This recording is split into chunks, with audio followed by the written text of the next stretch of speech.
Pessoal, com certeza você já ouviu falar que o nosso corpo é composto em mais de 60% por água. Por isso é correto dizer que a qualidade da água que a gente consome está diretamente ligada à nossa saúde. Problemas como osteoporose, artrite, artrose, trombose, problemas circulatórios podem ser prevenidos e tratados através da qualidade da água que a gente consome. Pensando nisso, a Orion desenvolveu esses dois produtos, o Equalizador Água da Vida e a garrafa Equalizadora, que são capazes de trazer inúmeros benefícios à nossa saúde, pois potencializam dia após dia o nosso bem-estar através de processos naturais de purificação da água. E o melhor de tudo é que, além de cuidar da tua saúde e da tua família, você também pode carregar os produtos contigo para qualquer lugar porque eles são muito práticos. Quer saber mais? Entre em contato pelo WhatsApp que eu tô deixando na descrição do vídeo ou adquira o seu produto direto no link que tá na descrição do vídeo. Então vamos falar do Inter? Bora pro vídeo!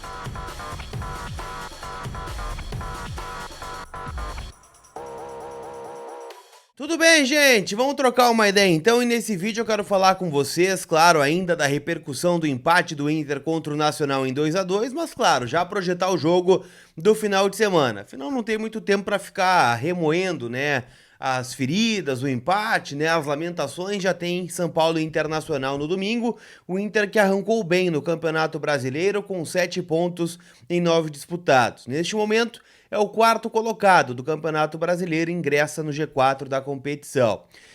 Pela frente o São Paulo, né, que vem de alguns resultados melhores do que vinha tendo nos últimos jogos, né, fez uma troca no comando técnico, demitiu o técnico Rogério Ceni, acabou contratando o Dorival Júnior, eles acabaram empatando contra a equipe do Curitiba no Couto Pereira na última rodada do Campeonato Brasileiro e vem de um outro empate também contra o Tolima pela Copa Sul-Americana jogando lá na Colômbia. Mas eu não quero falar muito sobre o São Paulo, pelo menos agora, tá? Eu quero falar sobre o Internacional mesmo. Afinal, mano, ontem já falou um pouquinho, né, sobre essa sequência que terá pela frente, né, uma maratona de jogos. São 9 jogos ao todo nos próximos, durante o mês de maio, né, num geral. Como o jogo do Nacional já foi, restam 8 jogos até o final do mês, né, até o dia 30 ou 31, quando o Inter joga contra o América Mineiro no Beira-Rio, ainda com a data indefinida, né? Então a CBF ainda não disse quando vai ser, então esse jogo corre risco até de ser em junho, tá? Ser dia 1º de junho. Não é a tendência, né? Afinal, o Inter deve jogar ou na terça ou na quarta-feira. Mas o Mano deixou em aberto já a possibilidade de preservações, não por opção, né, mas por necessidade física para esse jogo do domingo. Lembrando que o Inter vem de uma vitória contra o Goiás, 1-0 no Beira-Rio, gol do Depena, em uma partida onde o Inter também preservou titulares. O Kehler ficou fora, o Johnny acabou sendo titular e ficou fora contra o Nacional. O Campanharo ficou fora contra o Goiás, o Wanderson também, e o Alan Patrick começou no banco. O Mano citou nominalmente 3 jogadores que podem vir a ser preservados contra o São Paulo. O Alan Patrick, que é um cuidado especial que o Inter está tendo, eu até acho que ele vai começar o jogo contra o São Paulo. O Inter está fazendo um processo de recuperação física hoje, folga para alguns jogadores, reapresentação na sexta-feira à tarde, um treino só, mas a gente sabe que é um treino mais de reapresentação, né? Não é um treino de definição de time. E no sábado pela manhã, o único treino mais voltado ao jogo do domingo, 4 da tarde, lá no Morumbi.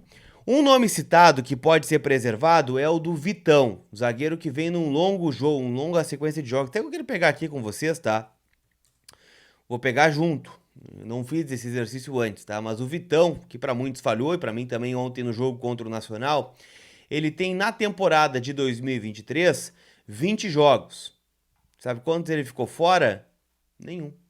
O Vitão não ficou fora de nenhum jogo do Internacional, foi titular em praticamente todos. Deixa eu ver se ele jogou. Ele saiu só, né? Numa partida ele saiu, que foi no Grenal, em que o Inter perdeu por 2-1. Ele sai aos 75 com um desconforto, tá? No mais, ele jogou todos. Todos os jogos ele jogou na temporada de 2023. Então é um nome que pode vir a ser preservado.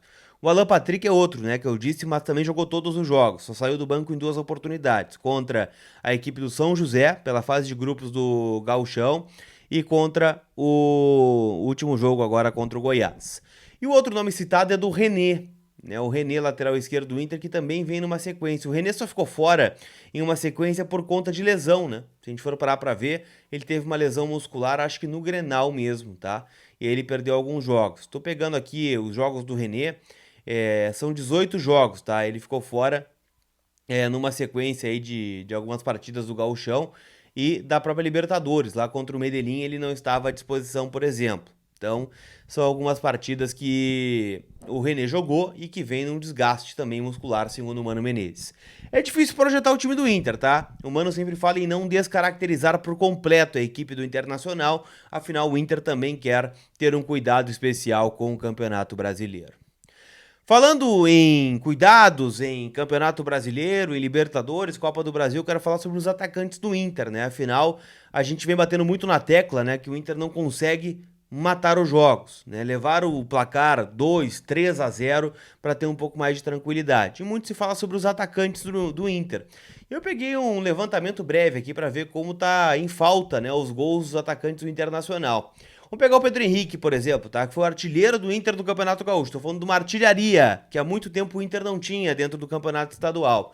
O último gol do Pedro Henrique pelo Inter foi no dia 25 de fevereiro. Vitória do Inter contra o Aimoré 2-0, um golaço de fora da área. De lá pra cá, não marcou mais. 25 de fevereiro. Estamos entrando em março, abril, vai fechar 3 meses que o Pedro Henrique não faz um gol. O Wanderson, que ontem saiu como vilão da história, né? Ele marcou contra o Fortaleza em 15 de abril. Então tá prestes a fechar um mês sem marcar um gol o Wanderson, mas ainda também tem participado um pouquinho mais, né? Ontem deu a assistência pro mercado fazer 1-0. Alemão, esse é o que tá há menos tempo sem marcar, tá? Metropolitanos 1, ou melhor, Metropolitano 0, Inter 1, dia 18 de abril. Foi o último gol de um centroavante pelo Inter. O Luiz Adriano marcou pela última vez em 11 de março. Primeira e única, inclusive, tá? Contra o Sportivo, vitória por 4-1 da equipe do Internacional na última rodada da fase classificatória do Gauchão. E para fechar o nosso raciocínio aqui, né, o Luca, dia 16 de fevereiro, o último gol marcado pelo Luca. Nem vou botar o Luca nesse cálculo aqui, né? Afinal, ele tem jogado pouco, mas tem decidido bastante na Libertadores. Deu uma assistência pro gol ontem do Depena, já tinha dado assistência pro gol do Alemão contra o Metropolitanos e contra o Medellín, lá na estreia da Libertadores, fez a jogada do gol do Alan Patrick, certo? Então, assim, preocupa um pouco essa seca de jogadores do Internacional. KTO.com te registra lá hoje muitos jogos. Fortaleza, Estudiantes de Mérida, tem Goiás na Sul-Americana também, pela Libertadores. Tem o Melgar em campo, tem o Atlético Paranaense contra o Libertad. E, claro, no final de semana já começa a rodada completa do Campeonato Brasileiro. Então você não pode deixar de palpitar. Na KTO.com, usando o código COLAR, você tem 20% de free bet no primeiro depósito. Pra gente fechar esse vídeo, eu quero falar justamente sobre o Luca, né? Afinal, ontem virou talismã, né? O Luca foi chamado pelo Mano Menezes, entra por volta de 35, 36 do segundo tempo, junto com o Luiz Adriano. Ele entra numa troca onde sai o Maurício e sai também o Alemão, né, para entrada, e o Luca entra até aberto pelo lado esquerdo. Na primeira bola que o Luca recebe, ele recebe esse passe do Luiz Adriano, vai no fundo, cruza para trás e o Depena faz o 2-1. É muita estrela, né? O Luca é muito elogiado por isso, né? Por ter uma estrela. Por que ele não começa os jogos, né? A pergunta que vocês têm feito aí nos últimos dias, e eu também acho que ele precisa começar uma partida. O grande ponto é que o Luca vive um processo, né, de saída do sub-20 para jogar no Inter. Ele não vai jogar mais no sub-20, tá? É bem improvável que isso aconteça, apesar de já ter acontecido agora recentemente no Campeonato Brasileiro da categoria. O Inter entende que ele ainda tem uma defasagem física, né, da base para o profissional. Muitos tratam até como um outro esporte, né? O grau de exigência do jogo principal de Série A, ela é muito diferente do jogo da base. Por isso, muitos jogadores acabam penando fisicamente. Achar que vai chegar numa bola e não vai. Mas o Luca está mostrando que na Libertadores tem ferramentas, mas ainda tem entrado no segundo tempo, quando o adversário está um pouco mais cansado. Então por isso o Luca ainda não começou e o Inter está trabalhando essa questão para que ele seja melhor aproveitado durante a temporada. Beleza, gente? Aquele abraço e a gente se vê. Não vai embora sem deixar o teu like e de te inscrever no canal. Tamo junto! Fui!